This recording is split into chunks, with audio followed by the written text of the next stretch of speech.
ఎవడైతే మన వెస్ట్ బెంగాల్ను అస్సాంలోని కొంచెం ప్రాంతాన్ని బంగ్లాదేశ్ మ్యాప్లో కలిపేస్తూ అఖండ బంగ్లాదేశ్ అని చెప్పి ఎప్పటికైనా కానీ వెస్ట్ బెంగాల్లో మా బంగ్లాదేశ్లో కలిపేస్తామని కారు కూతలు కూర్చుండో ఉస్మాన్ హాదీ.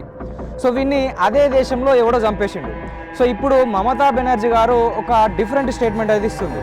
ఏమనంటే ఉస్మాన్ హాదీ చనిపోవడానికి కారణం భారతదేశంలోని కొంతమంది నాయకులే, ముఖ్యంగా అమిత్ షానే దీన్ని వెనుక్కున్నాడని చెప్పి ఒక స్టేట్మెంట్ చేసింది. సో దీనివల్ల ఏమైందంటే పూర్తిగా బంగ్లాదేశ్లో ఉన్నటువంటి ప్రజలు ఇండియాకు చెందినటువంటి నాయకులే బంగ్లాదేశ్లో ఉన్నటువంటి విద్యార్థి నాయకులను చంపేస్తున్నారు అని నిరసనలు చేయడం మొదలెడుతున్నారు. ఈ ఉస్మాన్ హాదీ అనేవాడు మన భారతదేశ పౌరుడు కాదు, సరే మరి బంగ్లాదేశ్ సాధారణ పౌరుడు కూడా కాదు. సో వీడు భారతదేశంలో ఉన్నటువంటి ప్రాంతాన్ని వాళ్ళ దేశంలో చూపిస్తూ భారతదేశంలో అల్లకల్లాలు సృష్టించడానికి ప్రయత్నం చేసిన ఒక వ్యక్తి.